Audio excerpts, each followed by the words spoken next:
Good evening, Commonwealth, and thanks for watching the Channel 2 News. I'm Ashley McDowell. Let's take a look at tonight's top stories.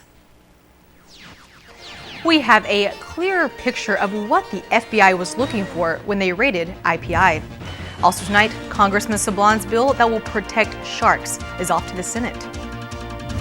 And the CNMI is one step closer to legalization of cannabis as the commission finished up another meeting.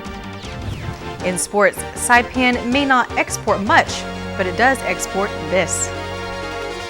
Stay with us. These stories and more are next.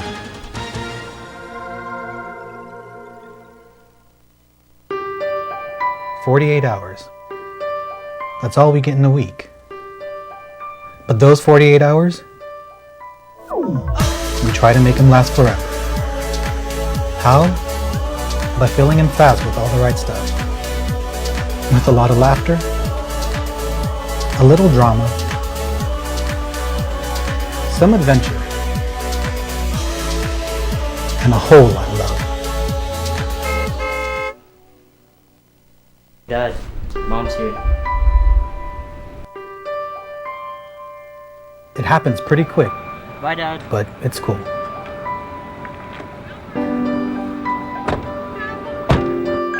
Because the rest of the week, we talk about our plans You want to go to the beach? on how to make the next 48 hours last us a lifetime.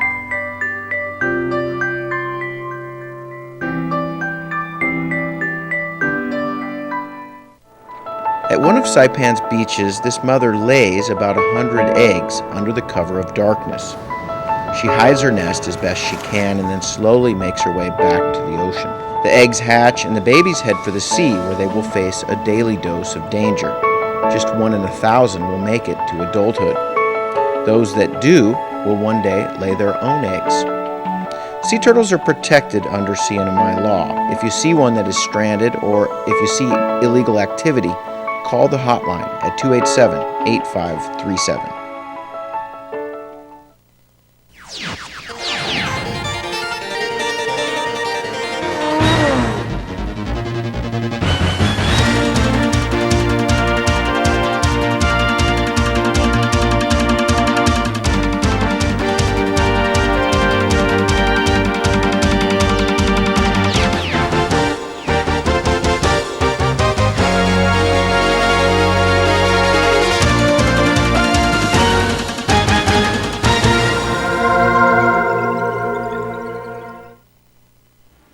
Hafa-day, Tirwami, and good evening, Commonwealth. Today is Thursday, November 21st, 2019. The Federal Bureau of Investigation has filed a receipt of property with the items seized in their search of the corporate office of IPI. On November the 8th, FBI agents raided the corporate office of Imperial Pacific. The request for the search warrant was filed by Assistant U.S. Attorney Eric O'Malley and the U.S. Attorney in Guam, Sean Anderson. They have also subpoenaed the records custodian of IPI to testify on the items seized. In these documents, the FBI lists the items they seized from IPI. The list is long. It includes Item 1, payroll checks. Item 6, financial documents. Item 9, letters to the Torres brothers and other law firms. Item 12, notes on vendors and payees. Item 18, IPI purchase orders and financial spreadsheets. Item 21, Alfred U. payment document. Item 24, Torres brothers and Mariana's consultancy payments. Item 54, Torres brothers payment request forms and check copies. Item 61, a Rowena Torres lease. Item 70, a payment to Rowena Torres. They also seized phones, at least 18 of them, including CEO Ed Chen's, and the iPhone of Viola Alapuzzo. In addition, they seized 34 computer hard drives, laptops, and desktops. We asked the U.S. Attorney's Office about the seized items and if and when these items will be returned to IPI. They said this in an email, quote, "In every case, it depends on the item seized. The government always tries to minimize the impact on a business or individual, but has to balance this with the need for a thorough investigation. Persons or companies may also ask a court to order the return of the property under the Federal Rule of Criminal Procedure." 5 FBI agents were in the Imperial Pacific Casino in Garapan. An IPI employee said they arrived early this afternoon. The intention not clear, but a couple of the agents were in uniform and spent a short amount of time inside. The agents were spotted around 1:44 p.m. today. When KSPN arrived at the casino, the FBI was no longer there. The employees said the agents left around 2 p.m. Exactly 2 weeks ago, the FBI raided the office of Governor Ralph Torres and his residence, the Torres Brothers law firm, the Imperial Pacific International office at the Marina Heights 1 building in Puerto Rico, Vescor Village, and other locations on island. News from Washington, D.C. Congressman Gregorio Khalili Sablan's bill to ban the buying and selling of shark fins has passed the U.S. House of Representatives. Congressman Sablan introduced the Shark Fin Sales Elimination Act back in January, where over the past 10 months, he was able to get 287 co-sponsors. Sablan's release states 73 million shark fins are sliced off and sold around the world each year, causing a decline in some shark species by 90%. Currently, it is illegal in the U.S. to take a shark solely for the fin, but import and export is not illegal. The Shark Fin Act was one of the 9 bipartisan conservation bills the House passed. The bill is now off to the Senate for approval. Today, the Board of Education welcomes their newest member. Our Sally Lemus reports. The Board of Education met this morning at Capitol Hill with an addition to their table. Dion Monique Torres was appointed and sworn in to become the student representative of the BOE. So as a student representative, what do you feel you will contribute to, the Board of Education? Just earlier, the acting commissioner told me that I'm the voice of 10,000 students, and so I would like to give that in these meetings and such, just to be a voice for the students and voice their concerns and needs.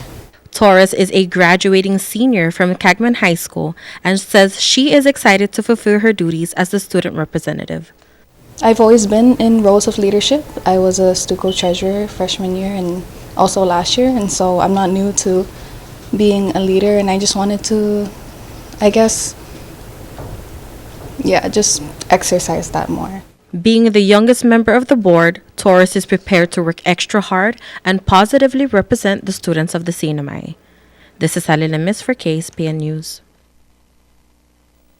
Another meeting is finished up by the Cannabis Commission today, agreeing on regulations that will bring the CNMI one step closer to legalizing cannabis. Today completes the second month the CNMI Cannabis Commission has been formed and sworn in to formulate rules and regulations for the use and sale of marijuana in the CNMI. And Cannabis Commission Chairwoman Nadine De Leon Guerrero says they are right on track. In terms of how quickly we're moving towards full legalization, the Commission is doing a great job in terms of trying to push this out. We've only had 2 months in meetings so far, but we're already halfway through the commercial regs. So we're in a good track, and we're hoping we can continue with this momentum. Eventually, we're going to start meeting in Tinian and Rhoda, where we're hoping to meet some constituents from those islands and have a chance for them to do some public comments and just really voice out their concerns. And so that could be an avenue for us to listen to what the other islands are concerned about and take that into consideration when we're promulgating our rules and regulations. March 20th, 2020 is the deadline for the Cannabis Commission to have all the rules and regulations set in place. We have confidence that we're going to get it done before then. We've been meeting really aggressively, just trying to knock it out. The homegrown regulations have been completed and are with the Attorney General's office, where De Leon Guerrero says they are now focusing on commercial. We're very hopeful that the AG's office is going to come back with the homegrown. We're still waiting on that. We just submitted it not too long ago, and so with that, we also attached the FAQs, which is the frequently asked questions sheet, and hopefully once that gets set into regulations, we can go and do like a full-on outreach program, I guess, where we talk to the media, we get on the radio, we develop like educational materials to start pushing this out and letting everybody know what's up. And another focus of the Cannabis Commission is getting their own office. Currently, the Cannabis Commission holds their meetings in an office at the Commonwealth Casino Commission building. But De Leon Guerrero says they are in the process of procuring their own office space, with an invitation to bid out being released by the end of this week. We're definitely trying to get our own space. We know that there's definitely going to be a need for it. As we roll out the industry, there's going to be more questions that are coming in, and of course people are going to be applying for licenses, and we want to create an avenue where people can come and talk to a face and not. We understand that online is something that may be cost effective, but it's not necessarily effective, and so we're trying to create this aura of, hey, this is a new industry. Everybody's skeptical about it, but we want a way for people to come in and feel good about investing in it. The 5 members of the Cannabis Commission have 4 months left of meetings before cannabis will be officially legal in the CNMI. Reporting for KSPN, I'm Ashley McDowell. Drug addiction continues to be a problem in our community. One approach taken by the NMI Judiciary Court to assist in treatment and recovery is the Drug Court Program, and improvements to the program are continuing. Drug court staff from the NMI Judiciary Drug Court met for a team workshop to discuss growth and effectiveness of the program. A main focus of the meeting was ways to improve the program's policies and procedures. It was intense, and it was a whole day, and we rolled up our sleeves and we started hammering away on the policies and procedures. We also had team building exercises in addition to presentations from the treatment providers. And a lot of the things we looked at is to look at eligibility criteria, the tracks and phases. We reviewed the handbook and also the contract, among many other things. There are 2 sides to the drug court program, treatment and supervision. On the supervision side, some improvements they discussed are: for supervision side, we learned that we need to learn how to look at urine samples and dictate whether there's possible tampering with them, or whether it's actual different ways to gauge proper urine samples pretty much. And then we also learn different ways that we can engage in the community to get assistance from their neighbors or different ways like that. It's all about making the program better and easier. But the reason we want to do this, make it not necessarily to make it harder on participants, but to help the participants be honest in the recovery. Drug Court is now in its 3rd year, where 34 graduates have made the commitment to recovery by dedication and self-discipline. Right, because the drug court program, in order to be eligible, you have to be arrested, and also the other components, you have to have an addiction, substance abuse disorder. And what we see with our participants, they're trying their best. I think the things that are very important is their honesty to show up and also to try. And the drug court team, we're just here to provide resources to help them navigate through the system, and ultimately the recovery is up to them. Diaz says the program is at an 88% success rate, and they are working to raise that number. Reporting for KSPN, I'm Ashley McDowell. A water interruption is continuing into tomorrow morning for the areas of Canatabla, Chalankitsu, Finisitsu, El Toro Road, portions of As Perdido and Aslito, and Lower Dandan. The Commonwealth Utilities Corporation states the water interruption is due to a 14-inch main water line that was damaged. CUC operators are making repairs on the water line and anticipate completion by tomorrow morning at 6 a.m. Customers should receive restoration of water soon after. For the latest updates, follow CUC's Facebook page. Coming up tomorrow night, an event that empowers her at the Fundraise Her. Find out what we mean after the break.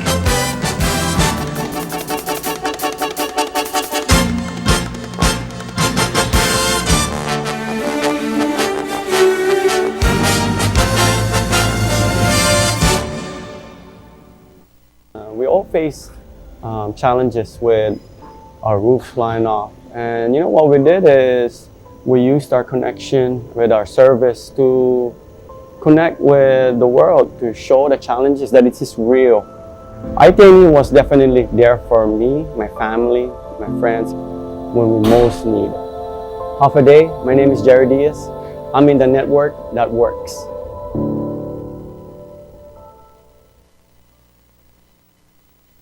Watch the Visitors Channel online, on time, anytime at saipantv.com. Where to go, what to see, what to do. Restaurants, spas, activities, and culture. It's all in one place, in high definition, on your mobile device. saipantv.com. Check it out.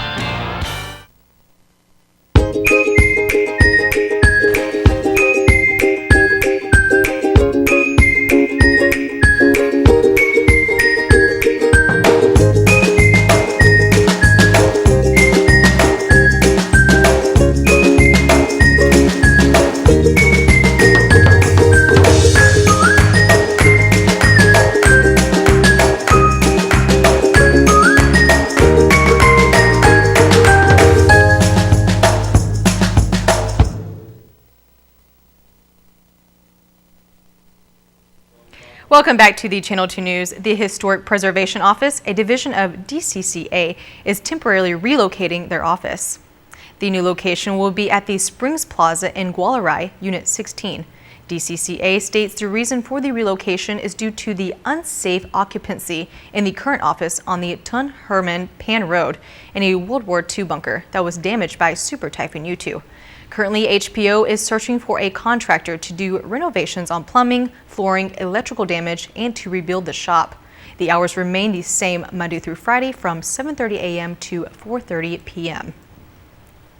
A dinner fundraiser is happening tomorrow at the Fiesta Resort to help and support programs that empower women. The Sinamay Women's Association is hosting their first dinner fundraiser, which will help further develop and advance their programs that has helped women all over the Sinamay. Felicida Agomaru, who is the program admin, says they are focused on successful women leaders of the Sinamay.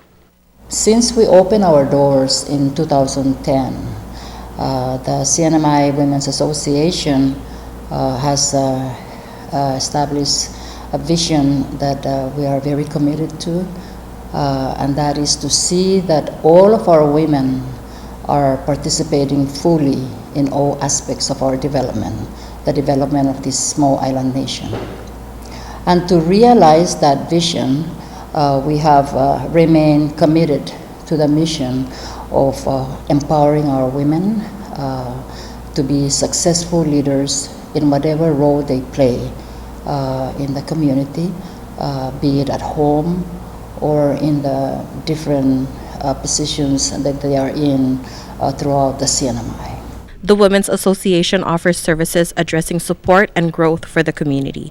The education program is their biggest work. Working with NMC, the Adult Basic Program has helped many women complete their secondary education. The association also provides training and development, along with employment assistance for the women. Allowing our women to participate fully in the education, economic, social, political development of our small island nation called the CNMI, that would definitely contribute to the strength of our Commonwealth. So that's why we are out there, and we would like to ask for the community members to please support us in the upcoming fundraiser, which is scheduled for tomorrow. The event will be held at Fiesta Resort from 6 p.m. to 10 p.m. Tickets are available at their office in Capitol Hill, and for more information, you may contact 233-9411. Reporting for KSPN, I'm Sally Lemis. Thank you, Sally. Coming up in the KSPN2 Sports Report, a legendary figure spreads his creation throughout Asia.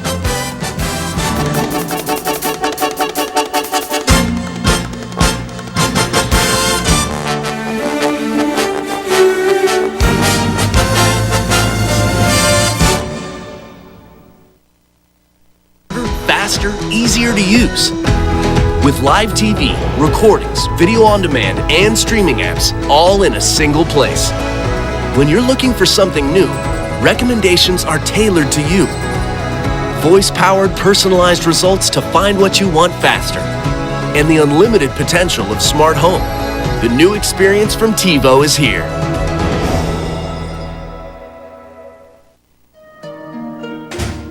You deserve more. I know it's been hard.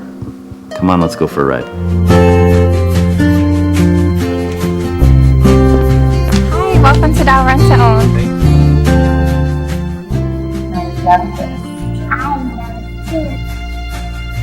Thank you. You're welcome. Now this feels like home. Dial Rent to Own, making lives better since since 1987. Buenas sports fans.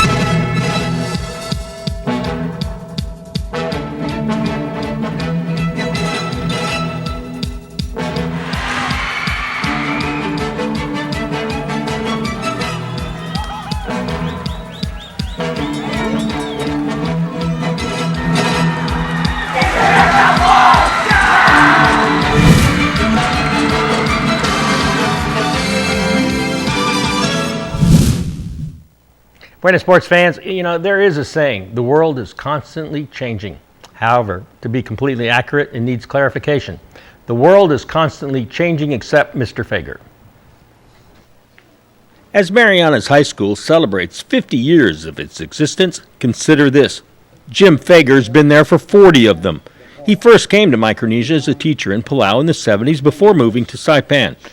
1979, he left Mariana's High School to teach in Japan for 2 years. In 1981, when he returned, well, he became a fixture with the introduction of rockball and also a steady force in the educational environment, reliable and dedicated teacher to thousands of students who have gone in and out of MHS over the decades. His students, now the sons and daughters of his former students. Mr. Fager is a true throwback. He talks the same, acts the same, dresses the same, looks the same, except his hair, which is now the color of a volleyball.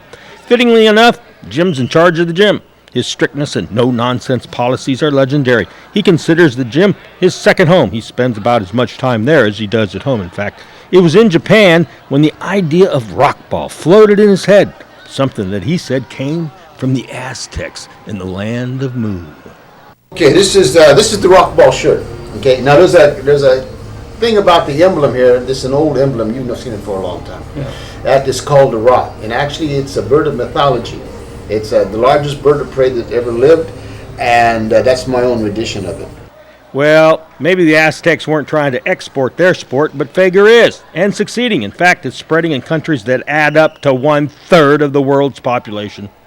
India, Pakistan, Nepal, Bhutan, Bangladesh, Sri Lanka, Kenya, Japan, and us, the United States. Okay.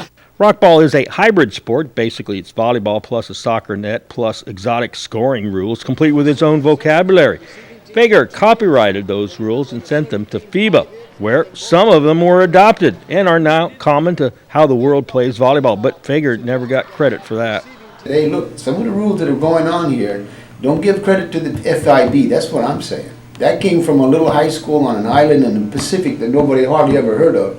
And we're the ones who developed and implemented these scores and these skills and things like that, and give them names and and accredited athletes for being able to be skilled in certain plays backwards and forwards and so on. So that's what I'm doing. I got a couple intriguing responses that are more or less sympathetic, and I got about 4 from these rally ball enthusiasts that's take me off your mailing list. This is spam. What is it? One guy said, you got too much time on your hands. Those changes include. Don't they call rally point scoring? Yeah. That comes from CNMI. That comes from this little island right here. And kicking, unrestricted kicking, right here. And not only that, it's copyrighted. When we had the very first games, I wrote a book and copyrighted Washington, D.C., and all those rules are in there. And then I notified them about what we were doing. And 10 years later, they picked up on it. Yeah. Did you ever get credit or recognition or acknowledgement? No. The only thing that happened was, I think I mentioned before, it came out on CNN World Report in 1993. 94, there was a rumor that they're going to change the rules. I wrote to them, don't do that. And they wrote back, we can do what we want to do. And so they did. I said, oh, man. Now that other countries have imported Saipan's export, hey, what else does Saipan export anyway? They have their own suggestions for rule changes. This summer, he was invited to India. I went to India, we did a small rule change. Yeah, what? It used to be 1 hit, 3 hit. The server serves, the receiving team 2 hits, then the serving team 5 hits, and then both teams 5 hits after that. This year, 10 teams are competing in the Intramural Lunchtime Rockball League at MHS. That's 38 consecutive years for rockball, stretching to back when it was first played in the parking lot. Perhaps rockball rules will evolve over the years in different places and countries, but there's one thing that will not change. and that's Mr. Fager. You know, I'm probably the only guy sad to see them playing rock ball inside the gym these days. You know, I prefer the old days when they had to play out on the black asphalt parking lot under the noonday sun, which brings up this trivia question. What did Mr. Fager name the rockball court in the Marianas High School parking lot? Was it A, lots of fun, B, Dolphin Place, C, Pugwalk Court, D, Jim's driveway, or E, Rockin' Ball? Go ahead, spit it out. It's C, Pugwalk Court. The former home of rockball, now just another nameless parking lot, no longer a popular lunchtime place for students. Pugwalk Court, a blast from the past. Here's the windup and the pitch. I don't believe what I just saw. Let's roll at Gold's Gym Saipan with group exercise for every body. Total Resistant Exercise, or TRX, helps develop your core and improve strength. And Zumba toning is probably the funnest way to get fit. The Shake Cafe is a great place to stop by for a meal replacement or supplements. Today is the first day of the rest of your life. Traveling or laying over on Guam? Don't wait around. Zip into Guam Adventures Zipline Park inside the Hilton Resort and Spa. Guides will take you through a series of zips, starting with a mountain course and then zip over the ocean with spectacular views of Tumon Bay. 6 zip lines in all deliver a thrilling experience, and it's family friendly, so bring the kids ages 6 and up. You'll love the security of double lines and a new braking system to make riding smoother. The towers are named after the islands in the Marianas. We call it the Island Hopper. Your guides will teach you what you need to know to soar through the jungle with a bird's eye view. Best of all, for residents of Saipan, Tinian, and Rota, you can book this experience at 20% savings. Log on to GuamAdventures.com and during checkout, use offer code HAFA20. Book it and zip it today. We'll even pick you up.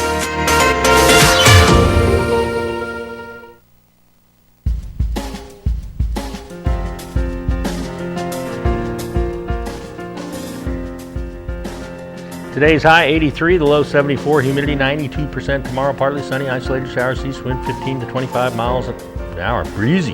High 86, low 74, seas 5 to 7 feet and building throughout the weekend. Could be a small craft advisory. Small craft advisory possible tomorrow.